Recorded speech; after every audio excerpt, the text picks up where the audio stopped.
So once your pot is built, then it is time to decorate it. We're going to use sgraffito.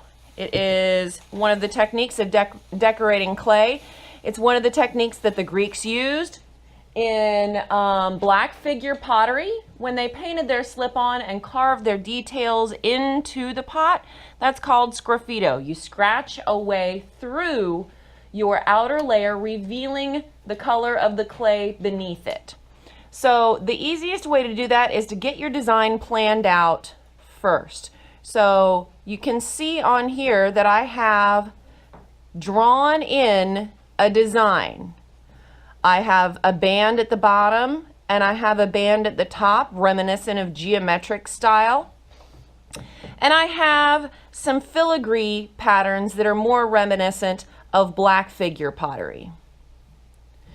So after you have your design on, that's when you're ready to paint your underglaze. Underglaze goes underneath of glaze. It can go on greenware, that's pottery that hasn't been fired yet. It can also go on bisqueware, pottery that's been fired once. You don't want to put it on pottery that's super wet because you'll end up mixing the underglaze with your clay, and that'll make it gray because your clay is actually a white clay when it's fired. So if you're using a black underglaze and you mix that with the white clay, it's going to make it gray. You want to make sure that your clay is leather hard, so it's going to be nice and stiff but soft enough that you can still sort of blend the surface a little bit. Draw your design on. If you mess up, no big deal. You can erase it with your finger or a modeling tool and make it the way you want it.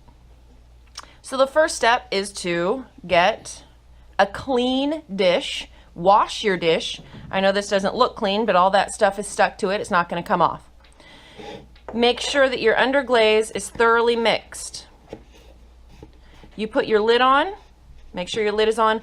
Always put your finger on the top before you shake and give it a good shake. Test it to make sure that it's about the consistency of a melted milkshake.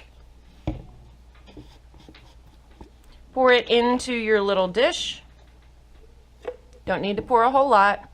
When you're finished, you do not wash this down the drain. This is very valuable. You pour it back into your container. But when we pour it into a little dish, it allows us to spread it around if you're working in a classroom environment. So make sure you don't have any crumblies on your surface before you begin. Make sure your design is the way that you want it. Now, one thing that I want to point out on here is that my design is not very deep, okay? Some people will put their design in really deep and then they'll carve even deeper. You don't need to do that. You need to put your design in just really barely surface level.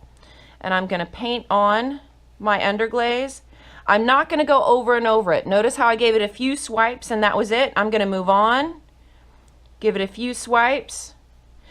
If you keep going over and over your surface, you're going to end up mixing that underglaze with your clay, creating a muddy, grayed down version of the color you want. This is not paint. When you wet clay, you're creating slip, and you don't want to mix slip in with your underglaze.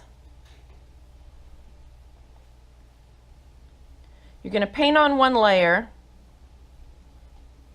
and let that absorb into the pot. Let it dry a little bit. Now you can still see my design a little bit on here. Once it absorbs into the pot, it'll stick out even more. And you'll do that all the way around. If you want underglaze on the inside of your pot, the best way to do that is to pour it on the inside, swirl it around, and pour it back out into your container, okay? So we've got to let this dry and we'll come back to it. So the last time I showed you how to put on your underglaze and discussed how you put your design on first, draw your design on, and you'll leave little indentions in your clay. Very light indentions. Even though it may not seem like it's deep enough, I promise you it will be deep enough once your underglaze absorbs into your clay. Once it is leather hard, it's not sticky anymore, then you're ready to carve through your clay to reveal the contrasting clay beneath. So I've got a black underglaze, and then my clay body itself is a gray clay, so when it fires, it's going to be white, so I'll have nice contrast between the black and the white. So there are two tools basically that I recommend using for this. One of them is a clay knife. I like the curved one for doing drawing and outlining. The flat one you can use for scraping large areas if you lay it on its side. Another tool that you can use is a loop tool. Now you can make a loop tool simply with a pencil and a paper clip. You cut a length of paper clip, fold it over with some needle nose pliers, poke it in your pencil, and then you've got a nice tool that you can use. I like these because they leave a nice smooth line. If you go through your clay,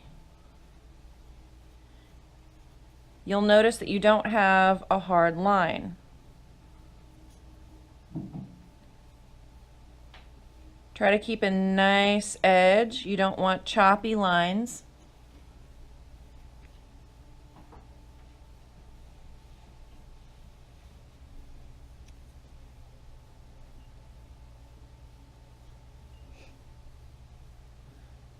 Brush it off periodically if necessary.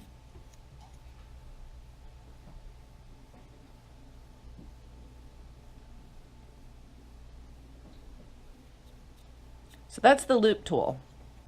What you'll notice is that I don't have crumbles on here. If you create dust or crumbles, then it's too dry and you're going to want to mist it with a spritzer, because you want your underglaze to simply brush away. If it creates dust, then it's going to kind of mix with the surface of your underglaze, the white of the clay underneath, and it'll make it gray. You don't want that.